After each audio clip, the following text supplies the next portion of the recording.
Hi friend, ನಮಸ್ತೆ. ಇದು the Mellon cream. ಈ ಕ್ರೀಮ್ನ ಪಿಗ್ಮೆಂಟೇಷನ್ ರಿಮೂವ್ಗೆ ಅಂತ ಯೂಸ್ ಮಾಡೋದು.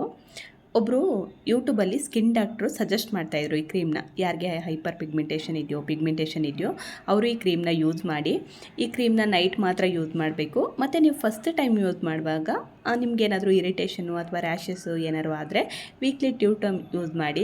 ಮತ್ತು ಇದ್ರ ಜೊತೆಗೆ ನೀವು ಕಂಪಲ್ಸರಿ ಸನ್ಸ್ಕ್ರೀನ್ನ ಯೂಸ್ ಮಾಡಬೇಕು, ಇಲ್ಲಾಂದರೆ ರಿಸಲ್ಟ್ ಸಿಗಲ್ಲ. ಹೀಗೆ ತುಂಬ ಸಜೆಷನ್ಗಳನ್ನ ಕೊಟ್ಟಿದ್ದರು. ನಾನು ಕೂಡ ಅವ್ರು ಏನೇನು ಹೇಳಿದ್ರು ಅದನ್ನೆಲ್ಲ ಪಾಲಿಸಿದೆ. ನೋಡಿ, ಕ್ರೀಮ್ ಖಾಲಿಯಾಗಿದೆ. 1.5 ತಿಂಗಳು ಯೂಸ್ ಮಾಡಿದ್ದೀನಿ.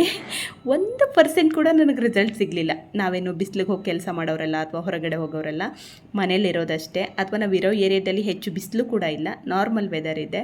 ಅದು ಅಲ್ಲದೆ ಈಗ ಮಳೆಗಾಲದ ಟೈಮು, ನಿಮಗೆ ಗೊತ್ತು, ಈ ಜೂನ್ ಜುಲೈ ಆಗಸ್ಟು ಮಳೆಗಾಲದ ಟೈಮು, ಬಿಸಿಲು ಇಲ್ಲ. ಆದರೂ ಕೂಡ 1% ಕೂಡ ರಿಸಲ್ಟ್ ಸಿಗಲಿಲ್ಲ. ನನಗೆ ಅನಿಸಿದ್ದೇನು ಗೊತ್ತಾ, ಕೆಲವೊಬ್ಬರು ಯೂಟ್ಯೂಬಲ್ಲಿ ಡಾಕ್ಟ್ರುಗಳು ಅಂತಲ್ಲ, ಇನ್ನೊಬ್ಬರು ಅಂತಲ್ಲ, ಯೂಟ್ಯೂಬಲ್ಲಿ ವಿಡಿಯೋ ಮಾಡೋರು ಏನೋ ಪ್ರಮೋಷನ್ಗೋಸ್ಕರ ಮಾಡ್ತಾರೆ.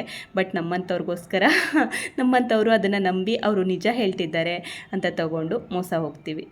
ನಿಜವಾಗ್ಲೂ ಹೇಳ್ತಾ ಇದ್ದೀನಿ. ಇದಕ್ಕೆ 400 ಚಿಲ್ಲರೆ ಮೆಡಿಕಲಲ್ಲಿ ನಾನು ಫ್ಲಿಪ್ಕಾರ್ಟಿಂದ ಬೈ ಮಾಡಿದ್ದು. ನೋಡಿ, ಸ್ಕ್ರೀನ್ಶಾಟ್ ಕೂಡ ಇದ್ರ ಮೇಲೆ ಹಾಕ್ತೀನಿ ಬೇಕಾದರೆ. ಬೈ ಮಾಡಿದ್ದು ದುಡ್ಡು ವೇಸ್ಟ್ ಅಲ್ವಾ? ದುಡ್ಡು ವೇಸ್ಟ್ ಅನ್ನೋದಕ್ಕಿಂತ ನಾವು ಅವ್ರನ್ನ ನಂಬಿರ್ತೀವಲ್ವ, ನಂಬಿಕೆ ಮೇಲೆ ಎಷ್ಟು ಹೊಡೆತ ಬೀಳುತ್ತಲ್ವ. ಹಾಗಾಗಿ ನಾನು ಹೇಳೋದು, ಯೂಟ್ಯೂಬಲ್ಲಿ ಕೆಲವರು ಸುಳ್ಳು ಅನ್ನೋದಕ್ಕಿಂತ ಅವರು ಪ್ರಮೋಷನ್ಗೋಸ್ಕರ ದುಡ್ಡು ತೊಗೊಂಡು ಪ್ರಮೋಷನ್ಗೋಸ್ಕರ ವೀಡಿಯೋಗಳನ್ನ ಮಾಡ್ತಾರೆ. ದಯವಿಟ್ಟು ಡಾಕ್ಟ್ರುಗಳು ಸಜೆಸ್ಟ್ ಮಾಡ್ತಿದ್ದಾರೆ ಅಂತ ಯೂಸ್ ಮಾಡೋಕ್ಕೆ ಹೋಗ್ಬಿಡಿ. ಕೆಲವೊಂದನ್ನು ಡೈರೆಕ್ಟಾಗಿ ಡಾಕ್ಟ್ರುಗಳನ್ನ ಹೋಗಿ ಮೀಟ್ ಮಾಡಿ ಅವರಿಂದ ಸಜೆಷನ್ಗಳನ್ನ ತೊಗೊಂಡು ಕ್ರೀಮ್ಗಳನ್ನ ಯೂಸ್ ಮಾಡಿ.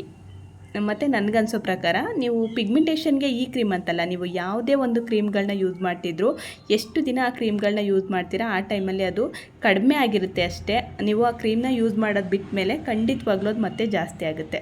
ಇದು ನನಗಾದಂತಹ ಅನುಭವ.